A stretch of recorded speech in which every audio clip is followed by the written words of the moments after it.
My name is Glenn Miller. I was born in Wexford town and I was raised by my mother in a council estate in Wexford. I joined the military when I was a young man and volunteered to be deployed to assist in humanitarian missions abroad. During my time, I saw a lot of deprivation, poverty, and the conditions that people have to endure, and they do endure. Because I have a keen interest and a passion for history and a love of Irish history, and seeing a lot of similarities between what goes on in the outside world and what happens here, I wanted to make a difference, to try and change the lives. So after the recession, during the austerity measures that the establishment introduced, which affected the lives of tens of thousands of people all over the country, with people living in hotels and B&Bs and sleeping in tents, and completely inhumane. And the vulture funds were like an attack on our civil rights. One of those rights would be the protection of the family home. And friends of mine were being evicted from their homes. As a child who was evicted, along with my mother and siblings, I can identify with the children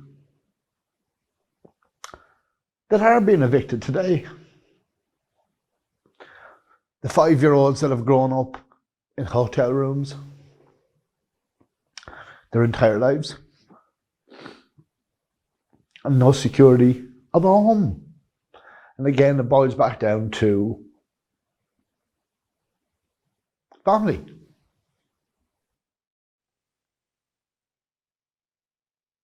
In 2019, I founded Yellow Vest Ireland, and the idea that nobody had founded it, nobody had done it, and I decided to do it, pull the trigger on it, and I did it. And I didn't realize how big it was going to get and how quick it was going to, how it was going to flow.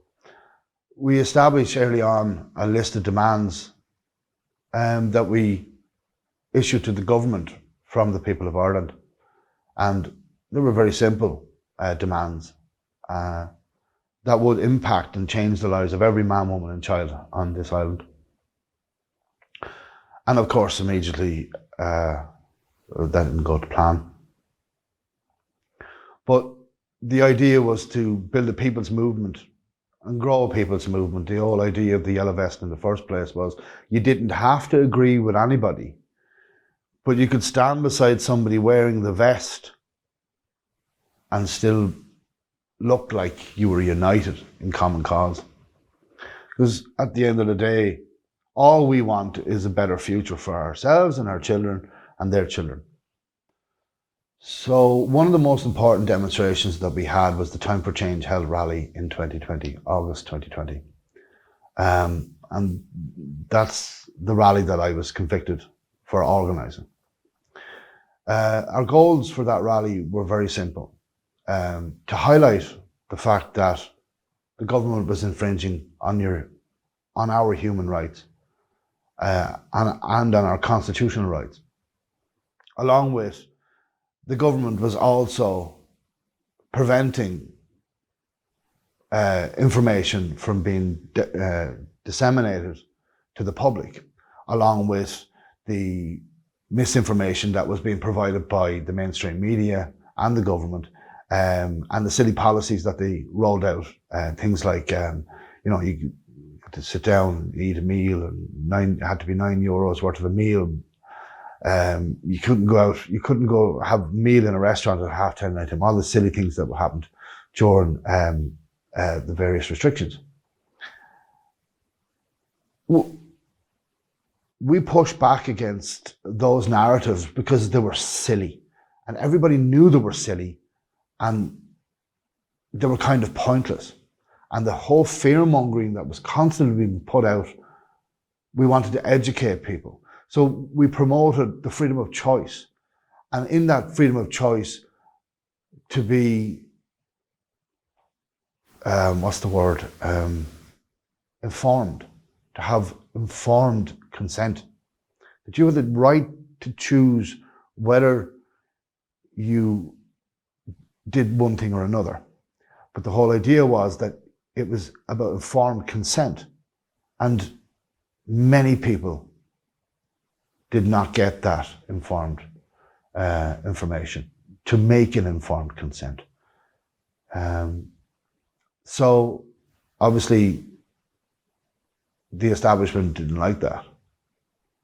So they convicted me for organising a protest. The reason why I'm making this video is to highlight to you that if this can happen to me and my children, it can happen to you. So think long and hard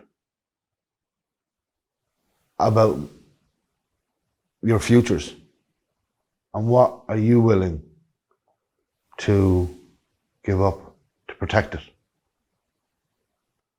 So in finishing, I'd like to thank all of our community for the support and love and help that they've given myself and my family through this time. It means a great deal. So for now, until the next rodeo, goodbye.